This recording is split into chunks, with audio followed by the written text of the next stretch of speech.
Along Michigan's Great Lakes and deep inland forests, weird stories never went away.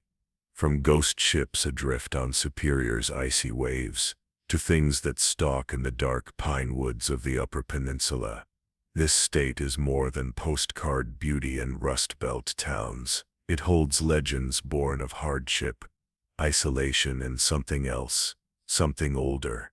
These tales weren't meant to survive, yet they do, passed through barroom whispers and told around bonfires by those who swear they've seen things science can't explain. Stories that rise like fog off the water, as real to some as the wind off Lake Michigan. Tonight we'll bring 12 haunting legends back to life, one by one. Some began with true events and real people. Others twist through time like vines in the woods, impossible to fully trace. But they all have one thing in common. They still breathe, they still move, and they still haunt Michigan. Let's begin with something cold, cursed, and hidden just beneath the surface. Legend 1. The Witch of Old Presque Isle. They say her lantern still flickers out there, just beyond the point where the lake turns black and the fog thickens like breath on glass. The story begins in the mid-1800s, on Michigan's northeastern shore, where the Old Presque Isle lighthouse still stands. Built to guide ships through the treacherous waters of Lake Huron, the tower has long been a beacon and a warning. The keeper's wife, young and newlywed, was said to be vibrant and curious, but isolated in the cold stone tower. Over time, her letters to family grew stranger.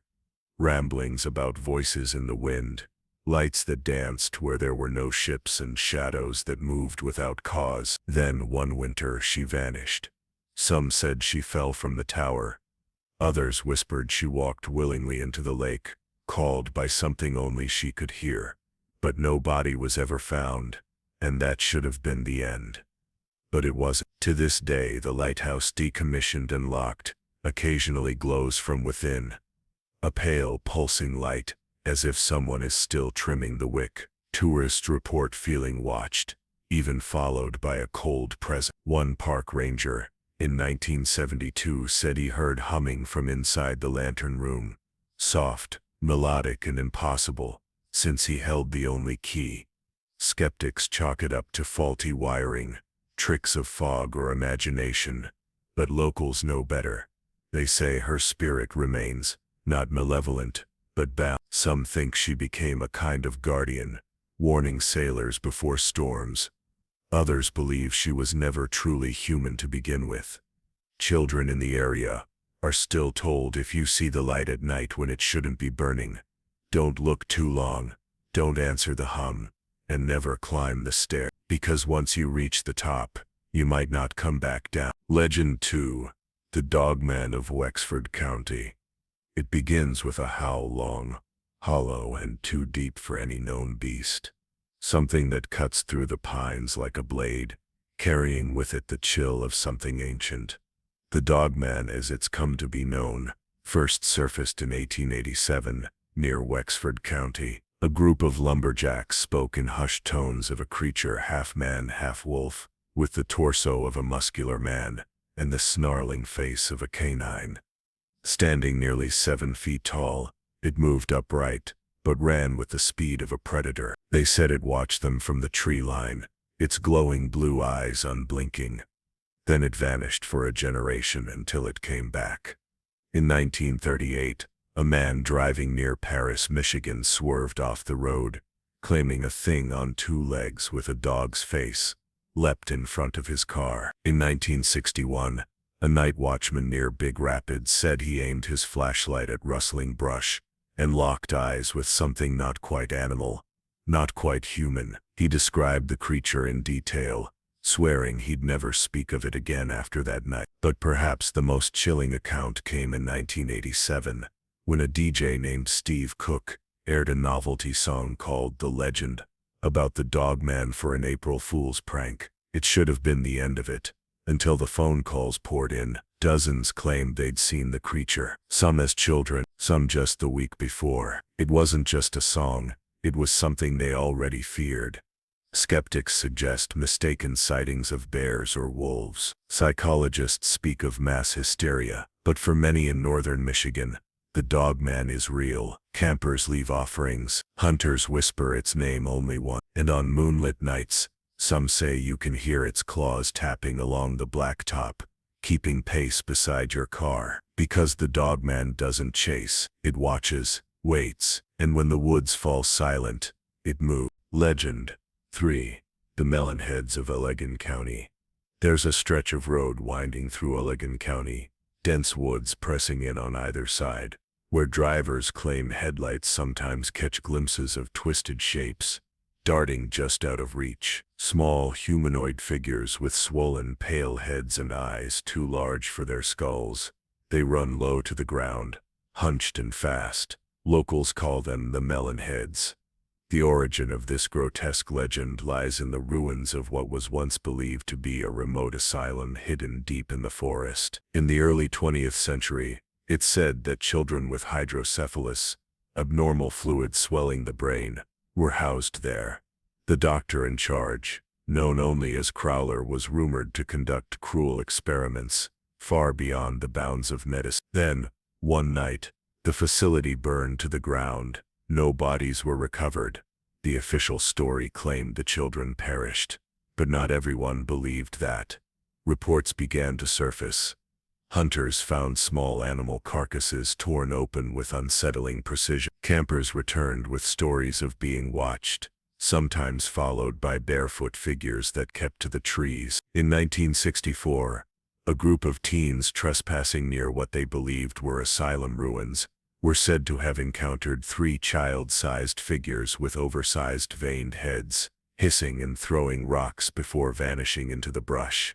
The Melonheads, it said, survived the fire. Raised in the woods, shaped by trauma and cruelty, they became something else: feral, mute, and protective of their home. Skeptics argue there's no record of such an asylum, no blueprints, no reports, just broken foundations and whispers. But those who grew up near the woods don't go out after dark. Even in summer, even in groups. They say if you hear rustling on both sides of the trail, you're already surrounded. And if you see one watching you with tilted head and unblinking eyes, it's already too late to run, because the Melonheads are quiet until they aren't. Legend 4. The Ghost Ship of the Great Lakes. Sometimes, just as the mist rolls off Lake Superior or Huron, a ship appears, silent, sail-rigged, glowing faintly against the gloom. No sound, no crew, just a phantom vessel adrift on ghostly winds. They call it the Bannockburn, but others know it simply as the Flying Dutchman of the Great Lakes. In November of 1902, the SS Bannockburn vanished without a trace. A 45-foot Canadian freighter, she left Fort William carrying wheat for Georgian Bay. Calm waters, no storm reported. Then nothing, no distress signal, no debris, just gone. 2 days later, a steamer captain swore he saw the Bannockburn sailing through heavy fog. Its decks empty, no crew responding to hails. Thinking her lost in the night, he signaled again. But the ship turned and disappeared into the cloud. Later that week, parts of her hull washed ashore near Michigan's Upper Peninsula. But no bodies, no final log, no proof she'd ever even broken apart. And then came the sightings. Fishermen reported a glowing silhouette of a freighter drifting just beyond reach. Sometimes beneath a red sky, sometimes in pitch black, always silent, always out of place. In 1958, a tugboat crew near Whitefish Point claimed to see an old steam vessel moving against the wind. As they approached, it blinked out like smoke in the wind. Theories range from hallucination to misidentified fog banks. But Great Lakes sailors are a superstitious breed, and many won't speak the name Bannockburn aloud. They say it's bad luck. Some carry talismans, others pour a drop of whiskey into the lake before every voyage, an offering to the ones who never came back. Even now, ships passing through Superior's most haunted stretches report strange radar blips, phantom lights, and an eerie silence on the radio, like something is listening. because the Bannockburn may have gone down in 1902, but she's never stopped sailing. Legend 5. The Dogman of Luther. They say if you find yourself on the back roads near Luther, Michigan, where the woods stretch wide and the moonlight can't quite touch the ground, you might hear it first. A low growl, not quite animal, not quite human, and then, maybe, you'll see him. 7 feet tall, covered in fur, with eyes like dying embers. The Michigan Dogman. This creature first stepped into legend in 1887. 2 lumberjacks near Wexford County spotted a beast with the body of a man and the head of a dog stalking between the trees. They never returned to those woods. But the stories did. Every decade or so, the Dogman returns. In 1938, a man driving near Paris, Michigan, claimed something chased his car on 2 legs, keeping pace at 40 miles per hour. In 1987, a local DJ aired a satirical song about the Dogman and was flooded with calls. People told their stories. A woman who saw glowing eyes outside her window, a farmer who found claw marks on a steel barn, a hunter who heard breathing just behind him, only to find nothing. It's always the same, a creature upright like a man, but wrong. Too fast, too strong, too silent. Skeptics chalk it up to wolves, bears, or imagination. But Luther locals keep silver charms on their keychains and leave raw meat in the woods before hunting season. A peace offering, they say. Old-timers won't talk much, only mutter that it comes when the seasons turn, when the fog hangs thick and when the wind howls too long without echo. Some believe the Dogman is a spirit, an echo of an old curse, a forest guardian enraged by forgotten packs. Others think it's flesh and blood, a creature science has never caught. But every time the leaves fall in Luther, folks lock their doors a little tighter, and if you hear claws on the roof or howls on a windless night, it might not be coyotes. Legend 6. The Nun of Monroe. Not far from the banks of Lake Erie, in the quiet town of Monroe, Michigan, stands an old convent. Its bricks aged by time, its windows shuttered like watchful eyes. Most walk past it without notice, but some feel a presence, a weight in the air, a chill that doesn't come from the wind. They say it's the nun, the one who never left. The story traces back to the early 1900s, when the convent housed the Sisters of Mercy, a devout order known for charity and discipline. One sister, young and fiercely devout, began to change. She isolated herself, speaking of visions, dark-winged figures, and voices echoing behind the chapel walls. At first they thought it was a test of faith. Then the accidents began. A fire in the chapel unexplained, crosses turned upside down, and one morning she was found kneeling in the sanctuary, hands clasped, eyes wide open and lifeless. No sign of injury. No cause of death. Just a whisper. She saw something she shouldn't have. After her burial, strange events plagued the convent. The bell tower would ring at midnight when no one was near. Candles relit themselves. One nun claimed she heard chanting in Latin from the sealed catacombs below. In 1957, a groundskeeper quit after spotting a veiled figure in white drifting through the cemetery, only to vanish behind a tree too thin to hide anyone. Skeptics blame old wiring, creaky floors, suggestion, but those who've spent time in the building know better. They say the nun isn't angry, but waiting. For what, no one knows. Her room remains untouched, door always locked, key long lost. Yet visitors sometimes hear soft weeping behind it, or footsteps pacing slow and steady down an empty hallway. The convent is now part of a private campus, but students still whisper of sightings, of icy breath in warm rooms, of prayers whispered by unseen lips, and of dreams vivid, unsettling, featuring a veiled woman standing beside their bed, just watching.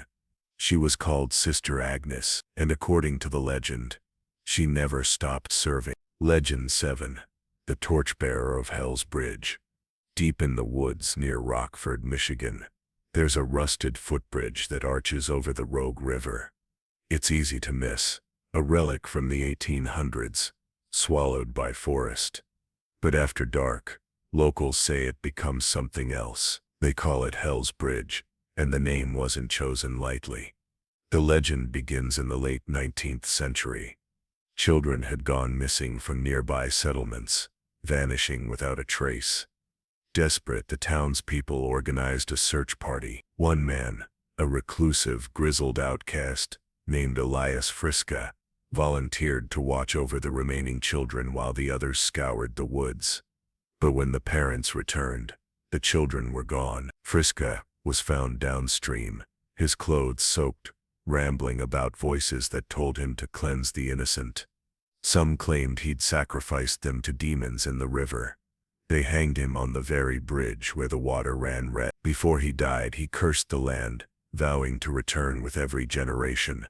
And return he did, or so the stories say.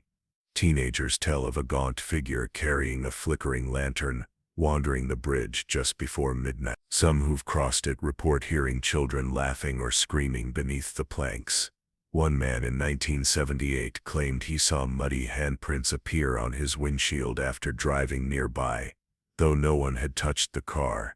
In 2006, a ghost hunting group visited Hell's Bridge. They recorded electronic voice phenomena, a low growl and a faint whisper that said, "Come down." The recording remains unexplained.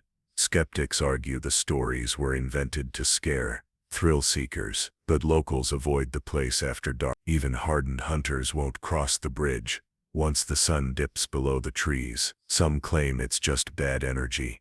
Others say the bridge is cursed ground, a thin spot between this world and another.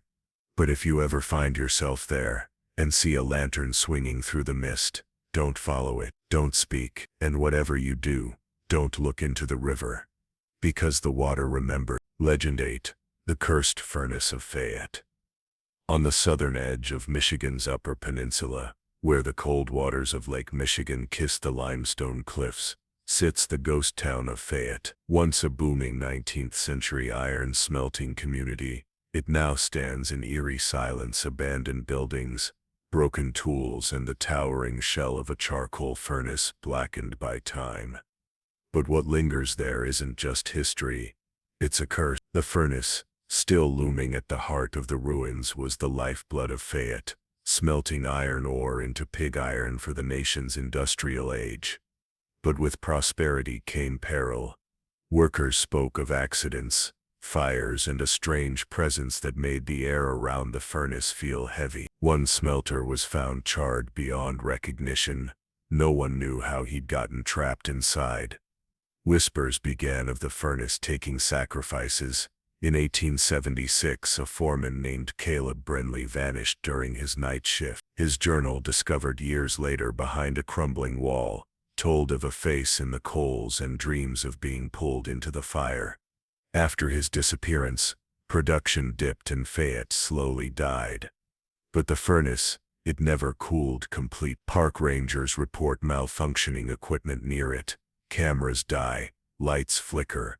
One ranger in 1994 claimed he saw figures standing within the empty shell outlined in glowing red, like embers. Tourists have described the overwhelming smell of burning flesh when walking past, even on cold days. Skeptics dismiss it as atmospheric effects, hot stone interacting with cool lake air. But even they don't linger. Some say the furnace feeds on memory, on fear, that each visitor who disrespects the ground leaves a little part of themselves behind. And if you peer too closely into its hollow throat, you might hear the clang of metal and a voice, faint and far away, whispering your name. Fayette may have fallen silent, but the furnace still breathes. Legend 9. The Shadow Man of Belle Isle. In the heart of the Detroit River, Belle Isle rests like a forgotten jewel, lush green and flanked by the haunting ruins of the city's industrial past. Families picnic there by day. Joggers trace the shoreline. But after sunset, the stories begin to stir. Stories of a tall figure dressed in black, seen just out of the corner of the eye.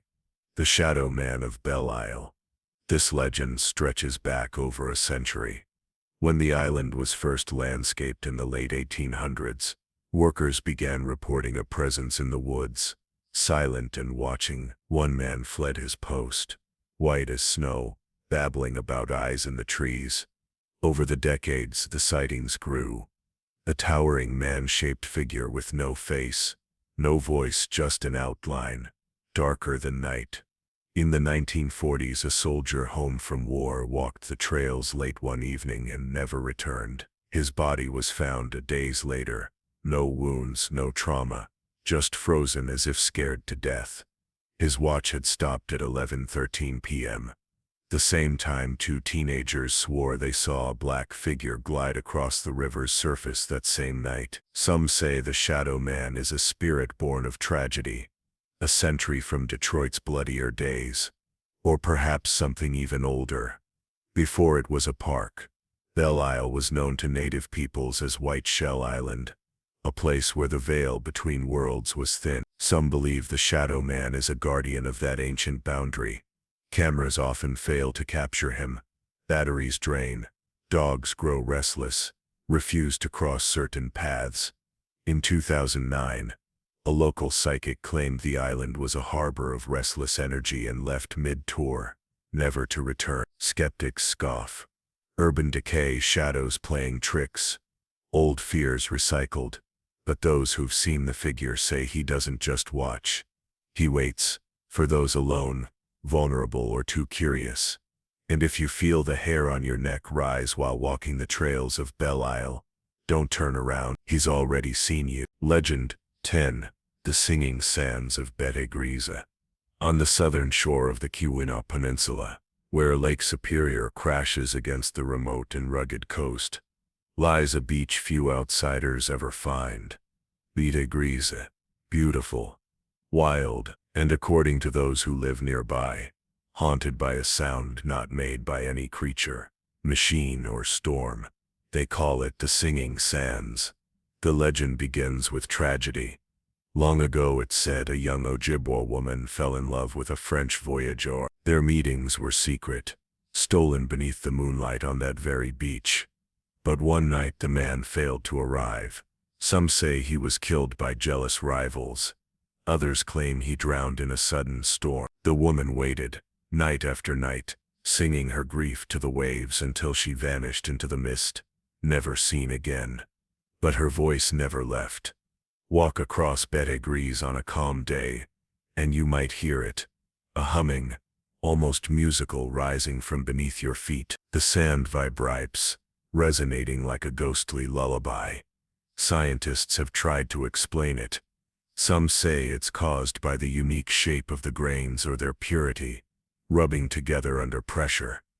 But even they admit, only undisturbed sands in Bete Grise sin. If you take the sand elsewhere, it falls silent.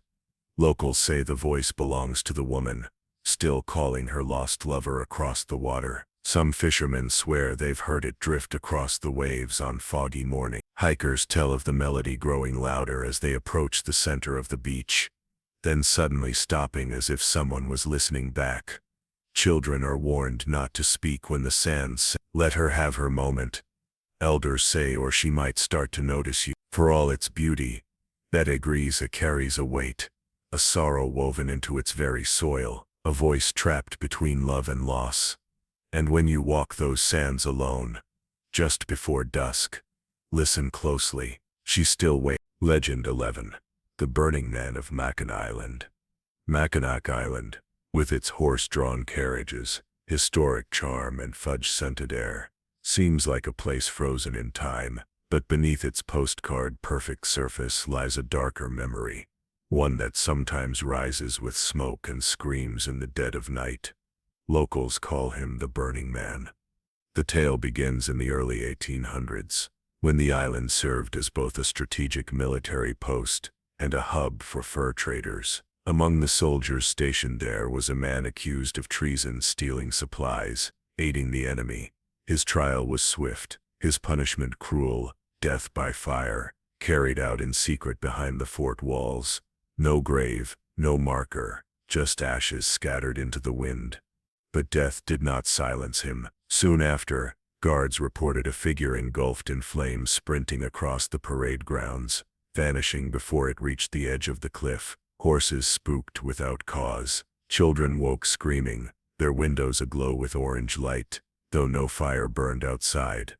The sightings grew. In 1912, a caretaker at Fort Mackinac fled his post after encountering what he described as a man made of fire weeping without sound. In 1969, a group of college students camping illegally near the island's interior awoke to a wall of heat and the sound of heavy, dragging footsteps. No fire was found, but their tents were scorched. Some believe the burning man is the soul of the wrongly accused, his anguish turned to flame. Others say he's something older, a spirit awakened by the island's countless dead. Long before colonists came, native tribes considered Mackinac sacred ground, a place where spirits crossed between worlds. Skeptics dismiss it as island lore, fueled by ghost tours and imagination. But those who've felt the heat, who've seen the fire dancing without fuel, don't speak so lightly. Even today, on especially dark nights, islanders say you might see a flicker near the fort, a man ablaze pacing, searching, burning not for revenge, but relief. Legend 12. The Phantom of Eloise Asylum. In the outskirts of Detroit, where the suburbs begin to blur into overgrowth and rust, stands the skeletal remains of what was once Eloise, an enormous psychiatric hospital, poorhouse and medical complex. At its peak, it was a city unto itself. Now, it is a graveyard of memory, riddled with whispers. Those who walk near it after dark speak of a figure in white, drifting through shattered windows and locked doors. The Phantom of Eloise. Founded in the 1830s, Eloise housed more than 10,000 patients at its height. It had its own police, bakery, power plant. But behind the sprawling campus lay suffering that defied reason. Lobotomies, electric shock therapy, experimental treatments. Many patients never left. Many were buried in unmarked graves on the grounds, beneath crooked trees and forgotten soil. One story passed down for decades centers on a woman known only as Rose. Institutionalized for postpartum depression, she was subjected to harsh treatments and solitary confinement. She died alone, her cries ignored. Since then, nurses and orderlies have reported seeing a figure matching her description, pale, silent, and crying.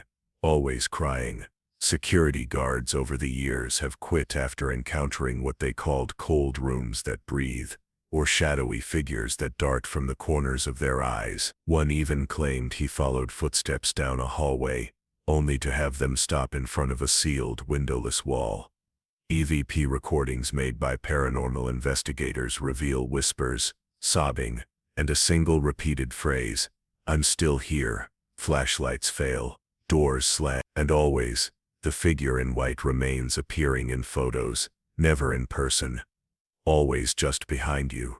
The city has tried to redevelop the site, but efforts stall. Locals warn that some places should be left alone, that the dead at Eloise are not resting, that some pain is so deep, it stains the very air. And if you ever visit and hear someone crying down an empty corridor, don't follow the sound. She's still waiting.